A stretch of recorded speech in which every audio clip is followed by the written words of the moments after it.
Evil Pixel. When the Sega Dreamcast was released, developers scrambled to make games for the console in its high demand, being next-gen hardware at the time. The survival horror genre was one that was still lingering with success with Capcom's Resident Evil series and Konami's Silent Hill, captivating its player base. Carrier was the answer to Capcom's Resident Evil series, and Carrier saw its own amount of success and garnered a small cult following, and as such piqued enough interest to warrant a sequel. However, things didn't go quite as planned, and so in today's video, we'll be discussing Carrier 2, The Next Mutation. While some may not know, the plot of the Carrier series is different to say the least.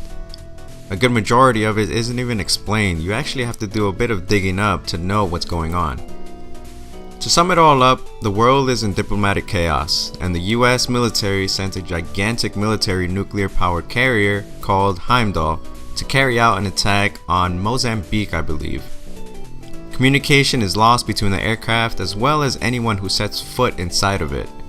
Then an NTA investigation team known as Spark is then sent to the carrier, where they discover the carrier being infested with mutated creatures, and thus begins the game. Now, as stated previously, Carrier was met with decent reviews. It had its own unique eye-catching features for the time, such as the game environment being fully 3D rendered as opposed to 3D characters laid out in a pre-rendered background with games such as Resident Evil at the time. You were also able to use targeted aiming for a specific enemy, a feature that was much needed in the first few Resident Evil games, if I'm being honest. It also had certain types of items other survival games lacked, such as explosives used to open doors and sometimes to even cause heavy damage. And one of the cooler things the game featured was a special scope you can equip to check to see who's infected with the mutation virus. As you scan the game's NPCs with the scope, you'll get on-screen indicators telling you whether or not the crew members are infected, with a safe symbol stating that they're good, or a danger symbol stating that they've been infected. The game would also prompt you with various sound indicators to let you know their condition. Now, as the Dreamcast began fading away in popularity, the PlayStation 2 rose to the top, and so to bank on the success and popularity, the sequel to Carrier, titled Carrier 2: The Next Mutation, was being developed by Jaleco for the PlayStation 2. Now, I have to be honest, not much is known about this game at all. All we've been given was a couple of screenshots and a video someone seemed to have recorded with a camera from what appears to be some type of convention, perhaps early E3, I really don't know. And not much is actually shown. However, what we do know is that all the mechanics that made the first unique from the others were to make a return in the sequel.